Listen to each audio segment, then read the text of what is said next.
Hey everybody. Today I want to talk about the life cycle of red blood cells, the life, death, and disposal of red blood cells, and also how that relates to jaundice. So my first question to you is, where are red blood cells born? Where in the body are red blood cells made? And the answer to that is in the red bone marrow of the body. And we find red bone marrow in the heads of long bones like the humerus and the femur, and also the flat bones of the body, the scapula and the sternum, for instance. So what this diagram is showing is that when there's low levels of oxygen in the blood, that's detected by the kidneys. So low levels of oxygen are detected by the kidneys. And in response to that, the kidneys produce a hormone called erythropoietin. And erythropoietin is released into the blood, circulates through the blood, and it acts on the red bone marrow, and it stimulates erythropoiesis. Now, what does erythropoiesis mean? Well, erythro refers to red blood cell, and poiesis means to make. So erythropoietin is acting on the red bone marrow, and it's stimulating the production of red blood cells. It's stimulating erythropoiesis. Now, something that's interesting about red blood cells is that they don't contain any organelles. They don't contain a nucleus, they don't contain mitochondria, and because of that, they only live for about 120 days, at which point they start to break down, they start to deteriorate. And why is it that we would not want red blood cells deteriorating in the blood? We have red blood cells traveling through the blood. They're about 120 days old. They start to break down. They're starting to die. Why might that be a problem?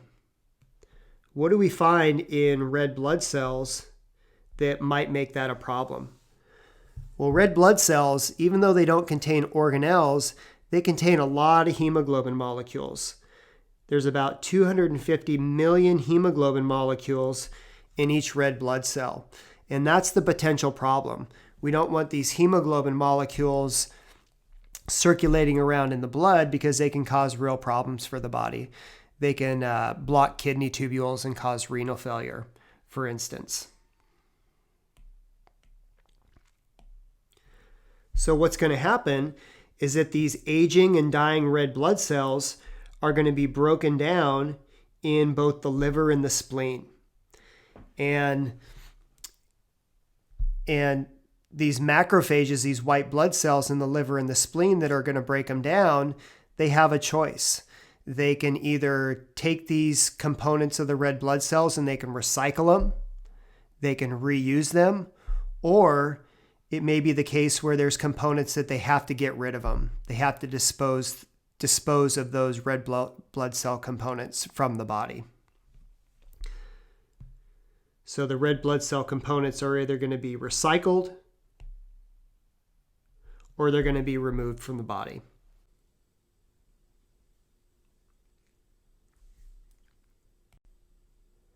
Let's take a quick look at the spleen, because the spleen is going to be involved in this red blood cell disposal process. So here we have the spleen. It's located in the upper left quadrant of the abdomen, and it kind of wraps around the body of the stomach. And the spleen is what we call a lymphoid organ, and it's made of lymphatic tissue. And the job of a lymphoid organ is to provide structure for the cells of the immune system, to provide structure for the white blood cells of the body. And if we were to take a look inside of the spleen, we'd see something like this. Now, what are some things that kind of stand out to you? Well, one, there seems to be just a lot of open space in there. And two, we have these fibers, these thin fibers that we call reticular fibers. And it's the job of reticular fibers to provide structure. And in this case, they're providing structure for white blood cells. Here we have some lymphocytes, which are involved in the systemic immune response. And then over here we have macrophages. And macrophages are phagocytic white blood cells. Phage means to eat. So they're going to be involved in recognizing foreign particles, pathogens, and they're going to dispose of those pathogens. In addition to that, these macrophages are going to be involved in digesting these red blood cells. They're going to be responsible for the breakdown and the processing of the red blood cells, including the hemoglobin molecules within that. And so because of this, the spleen in general is what we call the erythrocyte graveyard, the red blood cell graveyard, because these red blood cells are going to come to the spleen. You have these macrophages there that are going to recognize these deteriorating red blood cells, and they're going to be involved in the disposal process. They're going to start to break down these red blood cells.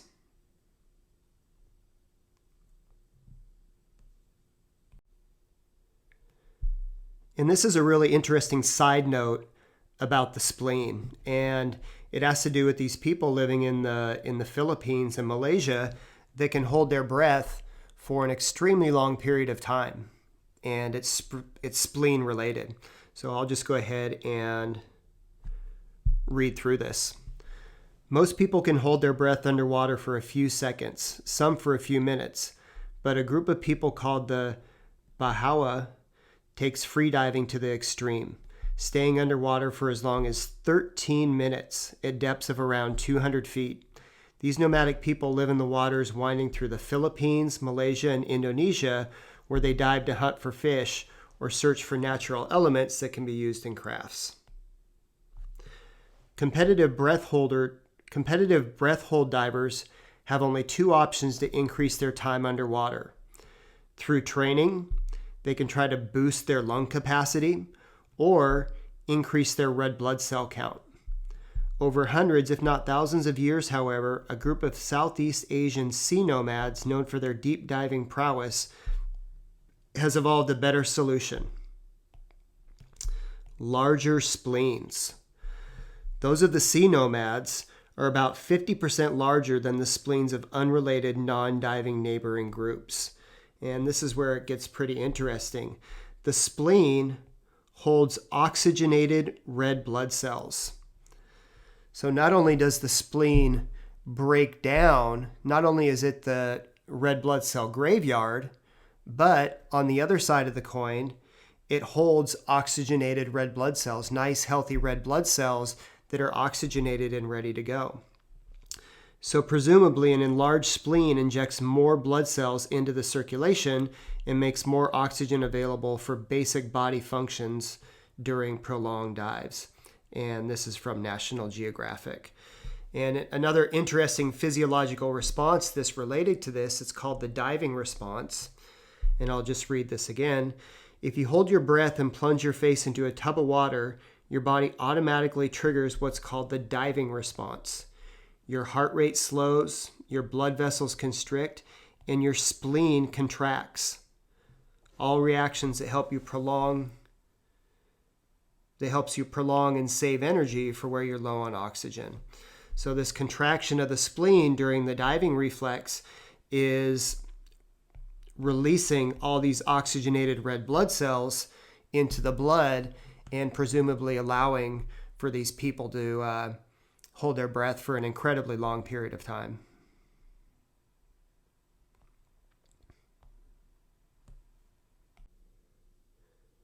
All right, here we go. This diagram represents the life cycle of a red blood cell. And let's start at the beginning here. And what this is saying is that for red blood cells to be made, for erythropoiesis to occur, we need certain nutritional elements. We need certain nutrients in the blood. And one of those are amino acids. Why do we require amino acids to be able to make red blood cells? Well, let's think about the parts of a red blood cell. What did we say is found in great numbers in red blood cells? Well, that's hemoglobin.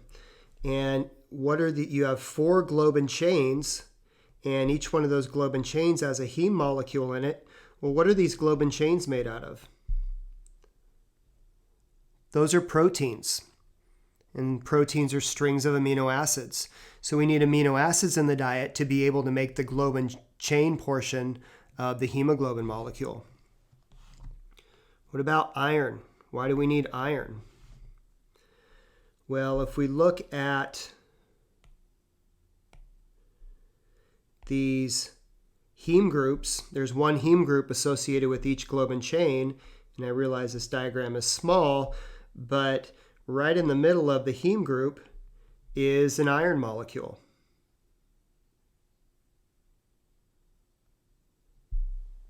There we go.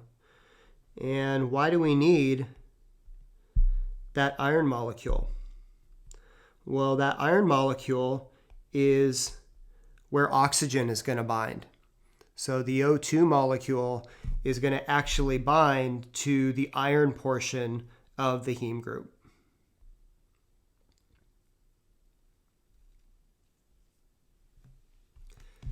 And then we have folic acid and vitamin B12. And these are both B vitamins. Folic acid is vitamin B9. And then we have vitamin B12. And these are required for when you have these hematopoietic stem cells in the red bone marrow, you need these B vitamins to make the proliferation and differentiation process of the red blood cell possible. So you have a hematopoietic stem cell, and it's got to differentiate into a red blood cell and proliferate as well. And folic acid and vitamin B12 are going to be critical in that process. Now, if you have a deficiency in any of these, then that's going to disrupt the production of red blood cells. And when you have a low red blood cell count, that means your oxygen carrying capacity is low, and that results in a state of anemia. So anemia is just a general term for low oxygen carrying capacity, and it can be due to low red blood cell count, low hemoglobin count, and there's a whole bunch of things that can cause anemia. And these nutritional factors or lack of nutritional factors are things that can cause anemia because you're disrupting the production of red blood cells.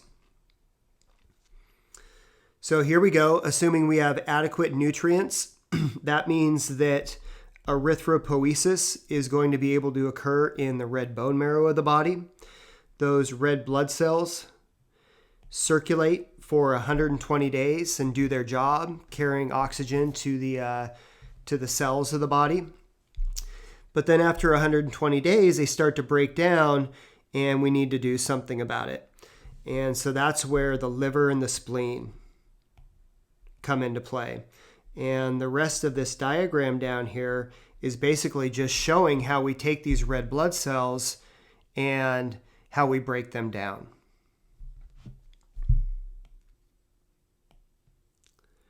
And one thing that I want to mention is that all of these steps breaking down these red blood cells are going to be performed by macrophages. Macrophages are what we call phagocytic. They can digest molecules and break them down. Phage means to eat.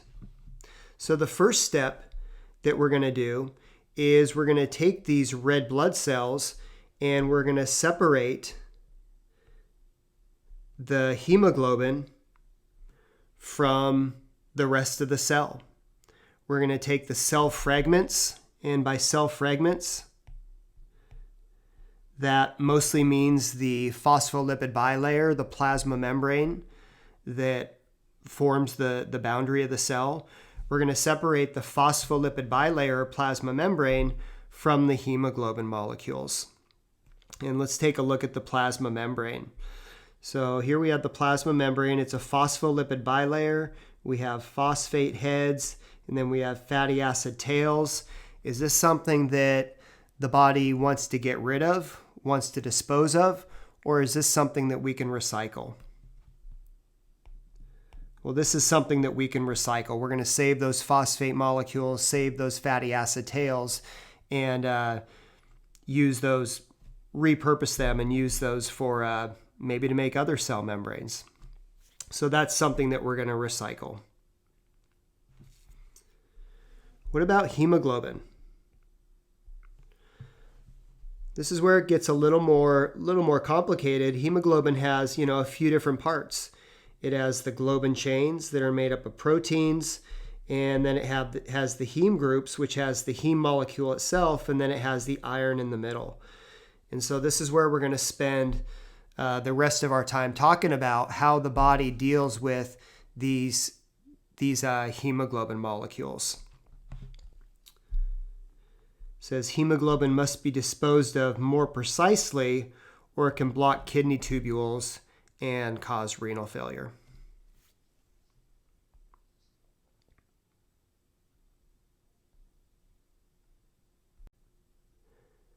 With regards to the hemoglobin molecule, the first thing that these macrophages are going to do is they're going to take these heme groups and they're going to pop them off or separate them from the hemoglobin molecule.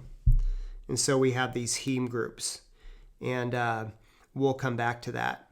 So what you're left with then are these globin chains. And again, there's 4 globin chains. There's alpha and beta globin chains, 2 of each. And I want to say each of those globin chains is made up of 146 amino acids.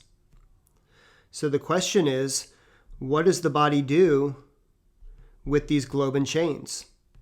Can we recycle them, or do we dispose of them? Do we need to get rid of them? And the answer is that we're going to recycle these. Okay, this is the macrophages are going to take these globin chains and break them down into individual free amino acids. And then at this point, we can treat them just like amino acids we got from the diet. Okay, we can use them for energy, or we can use them for protein synthesis or whatever. Either way, these proteins and the resulting amino acids are valuable components, and we want to recycle those.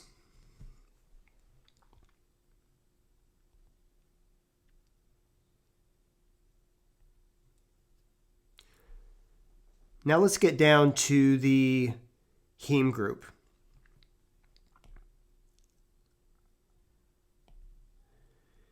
And here we have our heme group. And what the macrophage is going to do is it's going to pop off this iron molecule, this iron atom. And what are we going to do with iron? Are we going to recycle that, or are we going to dispose of it? And not surprisingly, we're going to recycle that. Okay, we can treat that just like iron that we get in the diet. And so the macrophages are going to remove the iron from the heme group. They're going to release it into the blood, and then it's going to be used or stored the same way as we do dietary iron.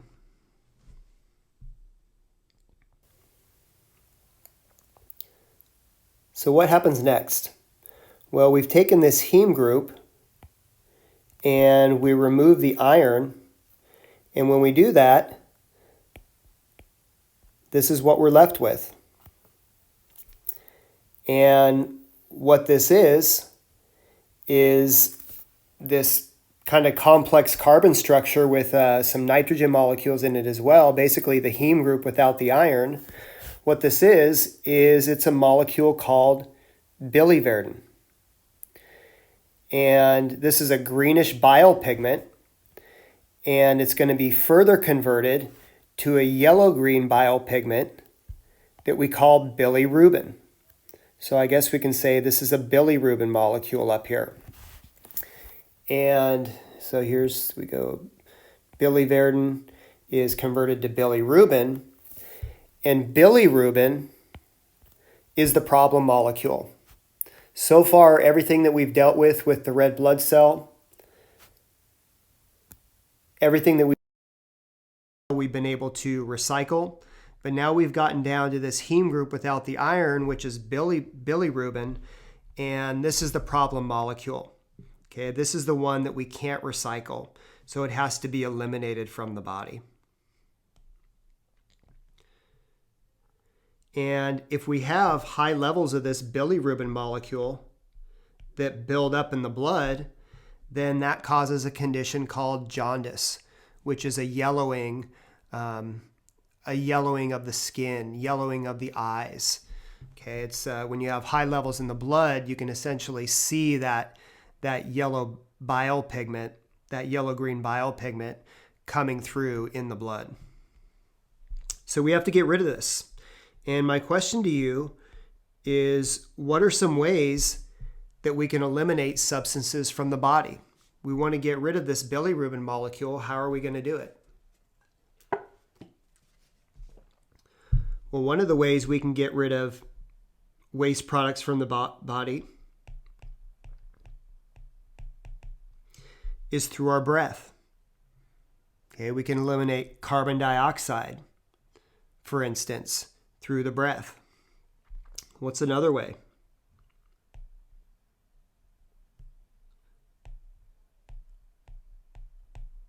How about sweat? We can sweat out metabolic byproducts, for instance.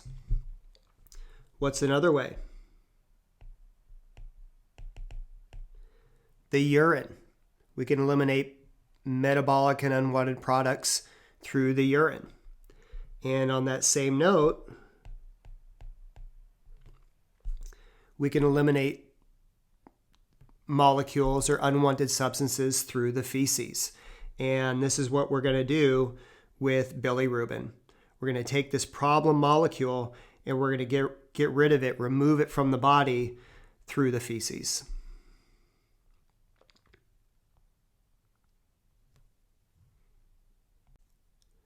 So here's where we're at so far. The spleen has taken these red blood cells and it's taken the heme groups, removed the iron, and produced a molecule called bilirubin as a result.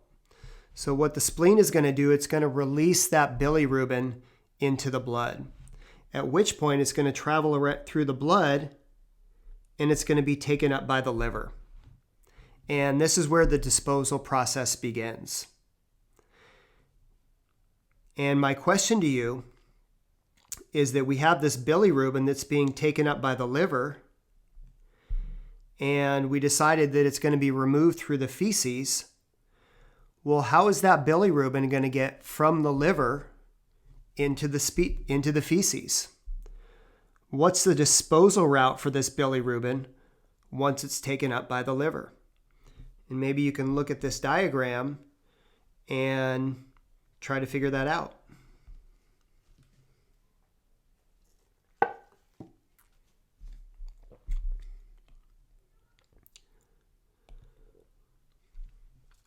Well, what's going to happen is that bilirubin is going to be solubilized, meaning it can dissolve in water, and it's going to become part of the bile. And remember, the liver is responsible for the production of bile. Then that bile is going to travel down the bile duct, and at that point, it's going to be secreted into the small intestine, into the duodenum. And guess what? Now it's in the digestive tract. And so it's going to be processed a little bit more, but now it's in the part of the body that's eventually going to eliminate it from the body through the feces. Now, if you've ever seen a bile sample, bile can be a range of colors, but generally it's yellow-green or some kind of derivative of that. And why is that the case?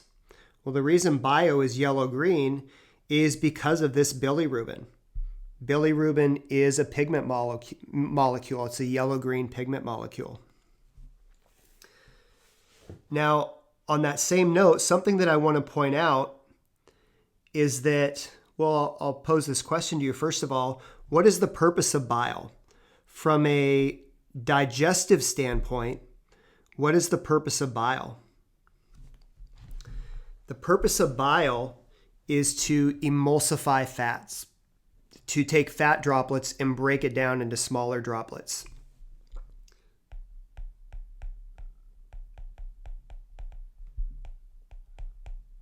And that is the job, that fat emulsification process is the job of what we call bile salts.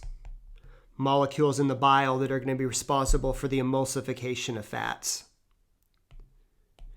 Taking those fat molecules and breaking them down into smaller droplets. And what I want to make clear is that bilirubin is not involved in this process. Bilirubin is not involved in the emulsification of fats. The only thing that bilirubin is doing is using the bile as a disposal route to be eliminated from the body. So this bilirubin is not involved in fat emulsification. It's just using bile as a disposal route.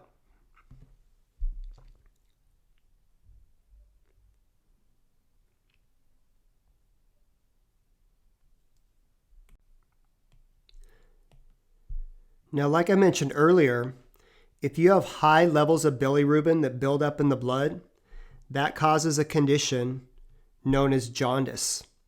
And jaundice is a yellowish cast in light-colored skin and the white of the eyes. So, for instance, you can see in the sclera of this young boy's eyes, they have a yellowish cast to it. This elderly man has a yellowish cast to his skin, as does this newborn infant. And there's multiple things that can cause jaundice. Jaundice is just a symptom. It's not, there's lots of things that can cause it. And one of the things that can cause it are issues with the liver. If you have anything that's going wrong with the liver, then that could potentially disrupt the disposal process of bilirubin, and that allows bilirubin to build up in the blood. So potential problems with the liver. Anything that disrupts the disposal of bile from the body. So, for instance, what if you had a blockage of your bile duct? If you had a blockage of your bile duct, then that's going to prevent that bilirubin from getting into the small intestine, and again, it allows it to back up into the blood. Rapid hemolysis. And what that means is rapid hemolysis is the rapid breakdown of red blood cells. And well, how can that cause bilirubin? Well, if you have a rapid breakdown of red blood cells in the blood, then that's just a lot of hemoglobin for the liver and spleen to process. And so they're processing large amounts of hemoglobin. They're producing large amounts of bilirubin, and that bilirubin, excess bilirubin, is building up in the blood. So if we wanted to speculate what might be causing some of these conditions, what might be causing the jaundice in this elderly individual? I don't want to presume, without knowing the medical history of an individual, but an elderly man like this might be having liver issues and potentially alcohol related.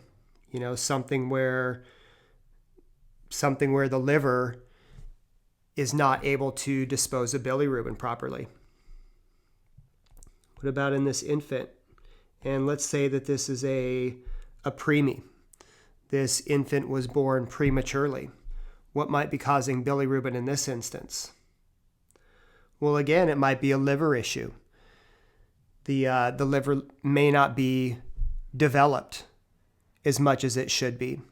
And so it's unable to process that bilirubin, and so it backs up in the blood. Now, what do you do for an infant like this?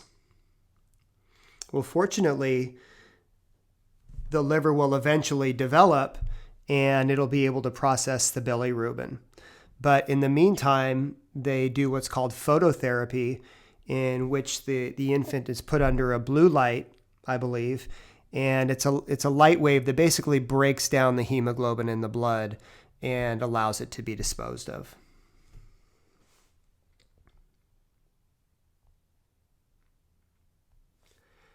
And this is a fun chart right here. This is basically saying that there's 3 types of jaundice: prehepatic, hepatic, and posthepatic.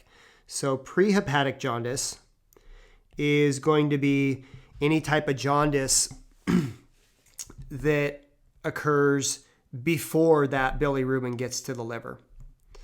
So for instance, a transfusion reaction, sickle cell anemia, autoimmune disease. Basically what's happening with each of these is that you're getting a rapid breakdown of red blood cells. You're getting that rapid hemolysis. And why would that cause jaundice? Again, if you have this rapid breakdown of red blood cells and you have enormous amounts of hemoglobin that are circulating in the blood and that the liver and spleen have to process. So the liver and spleen are working overtime and they're basically producing large amounts of bilirubin. And the body can't dispose of it as quickly as it needs to, so it builds up in the blood. So that is prehepatic jaundice. Then hepatic jaundice is basically anything that's going wrong with the liver, that's preventing the liver from taking that bilirubin, processing it, and disposing of it in the bile. So again, anything that is causing problems with the liver. And then posthepatic jaundice is basically anything downstream of the liver. The liver's doing its job. It's solubilizing bilirubin and bile, but there's something downstream of it that's preventing it from being eliminated from the body. Gallstones, for instance. Anything that's blocking the flow of bile into the intestines is all considered posthepatic jaundice.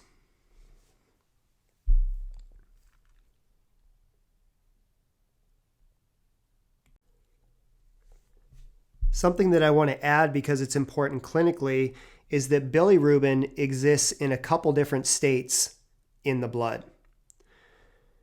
When bilirubin is released from the spleen into the blood, it combines with what we call transport proteins, and those transport proteins solubilize the bilirubin. They allow the bilirubin to be dissolved in the blood. And at this point, that's called unconjugated bilirubin. So bilirubin that's been released by the spleen into the blood and combined with these transport proteins is called unconjugated bilirubin.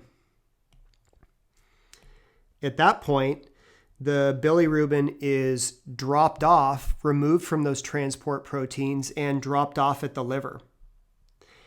And what happens next is the bilirubin in the liver, it needs to be solubilized. It needs to be dissolved in water so it can be removed in the bile. Bile is a liquid solution. It's an aqueous solution. So this bilirubin needs to be solubilized. And it does that by combining with a molecule called glucuronic acid. Binding with glucuronic acid solubilizes the bilirubin, and it allows it to be removed from in the bile into the small intestine. And at this point, it's called conjugated bilirubin. And if you're taking a blood test for bilirubin, then you're going to measure both unconjugated and conjugated forms, because high levels of one or the other can tell you potentially about what type of jaundice is occurring. For instance, let's say you have jaundice and they take a blood test and you have high levels of unconjugated bilirubin.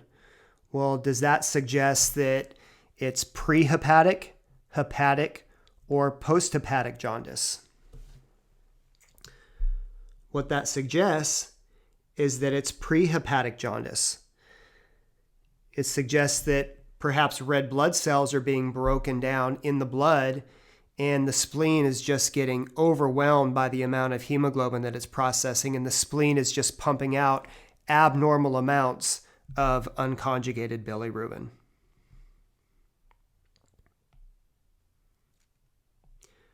What if you have high levels of conjugated bilirubin? Well, high levels of conjugated bilirubin suggest that the spleen is doing its job. It suggests that the liver is doing its job. It's conjugating the bilirubin, but perhaps something downstream of the liver is interfering with its disposal process. And so that suggests a posthepatic jaundice.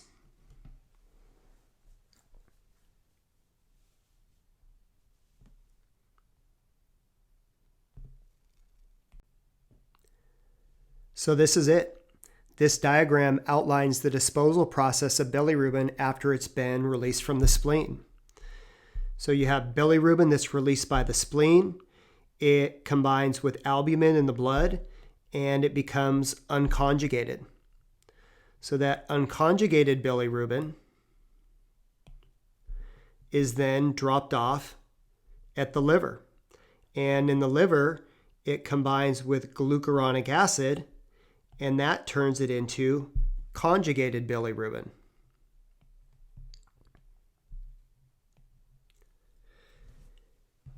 Because it's conjugated, that means that it's solubilized and it can dissolve in bile. So it's going to travel down the bile duct and it's going to be released into the small intestine. So here's our conjugated bilirubin in the small intestine. Now, we're not quite done at this point, because in the small intestine, there's bacterial enzymes that are going to break that conjugated bilirubin down into another pigment molecule called urobilinogen. And urobilinogen is a brown pigment. And that's essentially how bilirubin is ultimately going to leave the body, in this urobilinogen form. And it's this urobilinogen that's responsible for the brown pigment of your feces. But ultimately, that's how we're getting rid of bilirubin through the body, is in this urobilinogen form.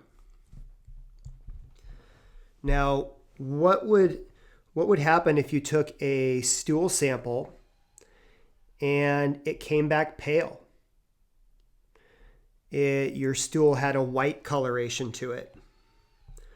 Well, one, that would be pretty startling, I imagine. But what that suggests is that urobilinogen is not being formed in the small intestine. And one of the reasons that may be the case is because there's some kind of bile duct blockage. There's a bile duct blockage, which means that you have low levels of conjugated bilirubin getting through, which means you have low levels of urobilinogen. You're lacking this brown pigment, and it gives your stool a white or a pale coloration.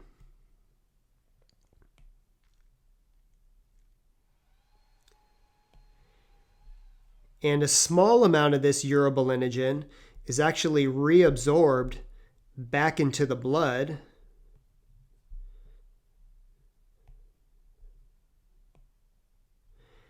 And that urobilinogen goes into the kidney, and it's converted to a molecule called urobilin. And this is just another form that the body's going to dispose of bilirubin in. And this urobilin is a yellow pigment. And it's converted to this yellow pigment, this urobilin, in the kidney. And guess what? It's going to be excreted in the urine.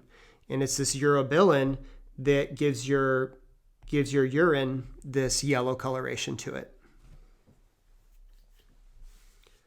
So it's pretty fascinating, just the different colorations that are involved when you have a hemoglobin molecule, and the heme group specifically, the heme group with iron on it has a red coloration. It's a red pigment. Then you remove the iron, it becomes bilirubin, and it becomes a yellow-green pigment. Then bilirubin is converted to urobilinogen, and it becomes a brown pigment. And then some of that urobilinogen is converted to urobilin, and that makes it a yellow pigment. So a lot of different colorations involved from this original heme group within the red blood cells.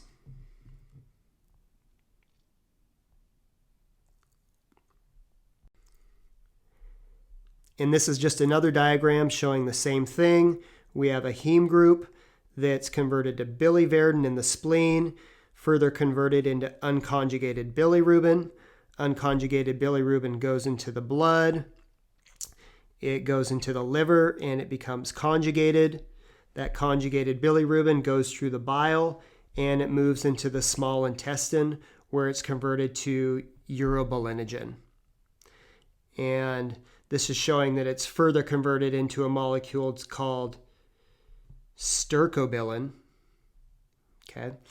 But at this point, it's eliminated from the body.